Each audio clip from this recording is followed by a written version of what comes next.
Magandang hapon po sa inyong lahat. Ako nga po pala si Vilebon Sektiatop.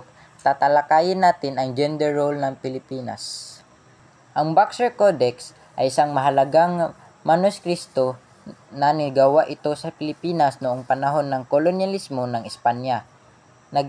Naglalaman ito ng 75 makulay ng ilustrasyon at 70 pahina ng teksto sa Espanyol na nagdidetalye ng mga kultura at lipunan ng Pilipinas, China, Hapon, Java, Madukas at Siam. Isinama rin dito ang mga mythological deities, hayop at ibon mula sa mga teksto ng Chino.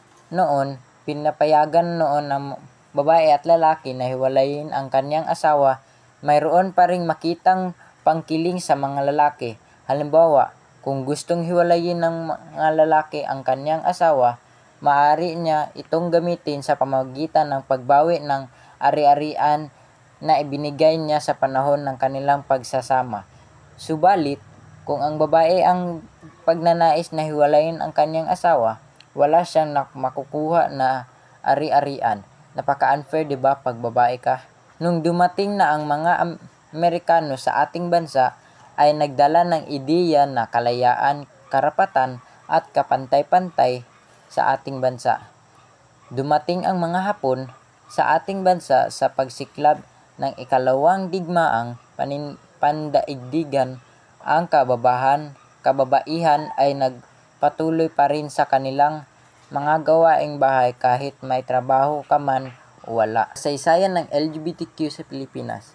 Sa pagtatalakay ng kasaysayan ng LGBTQ sa Pilipinas, ang mga malalaking ito ay hindi lamang nagsusuot ng pangbabaeng na pananamitan kundi ginagayan rin nila ang mga kilos ng mga babae. Itong mga LGBTQ na ito ay tinatanggap ng mga ibang Pilipino. 73% ang sumasang-ayon na mga Pilipino dito. 'Di ba ang laki, 'di ba, suportado mga ibang Pilipino dito. Dahil dito, gumaganap sila ng pride events lalo na sa Manila, like Surf Town Pride. Iniginap ito sa La Union noong June 6 to 9, 2024 at Nectar Nightclub. Iniganap ito sa Quezon noong June 1 to 30, 2024.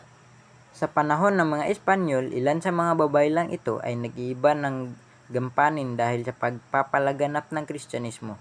Mula noon, ang lipunang Pilipino ay higit na lahat tahimik sa mga Pilipinong hindi tumatalima sa konbensyonal na orientasyong sexual at pagkakailanlang pangkasarian.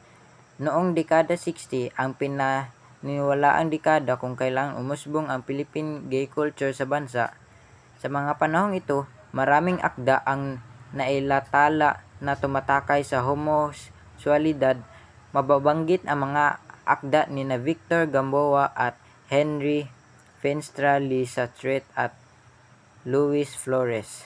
Sa Pilipinas, ang umiiral na mga konsepto tungkol sa LGBTQ mula sa pagkasamang impluwensya ng international media at lokal na interpretasyon ng mga taong LGBTQ na nakaranas ng mga ibang bansa sa huling bahagi ng dekada 80 at unang bahagi ng dekada 90. Maraming pagsulong na inilusad na naging daan sa pag-usbong ng kamalayan ng Pilipinong LGBT. Magbibigay na halimbawa nito sa paglabas ng ladlad. Ang dekada 90 ang paniniwalaang simula ng LGBTQ movement sa Pilipinas.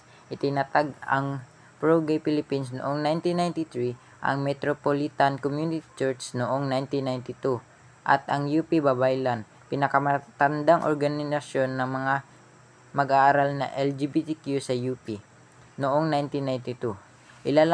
Ilang kilalang lesbian organization ang sumulpot noong dekada 90, gaya ng CLIC, Cannot Live in a Closet at Lesbian Advocates Philippines, LEAP, unang partidong politikal na kumonsultan sa LGBTQ community, ang Partidong Akbayan Citizen Action Party.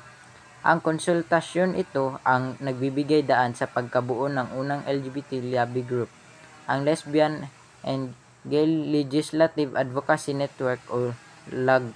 Gablab noong 1999. Noong Setyembre 21, 2003, itinatag ni Danton Remoto, professor sa Ateneo de Manila University, ang politikal na partido na ang ladlad sa simula.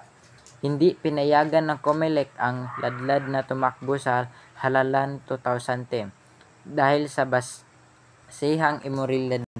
At ayun lang po ang aking talalakayin ngayon. Maraming salamat po sa inyo.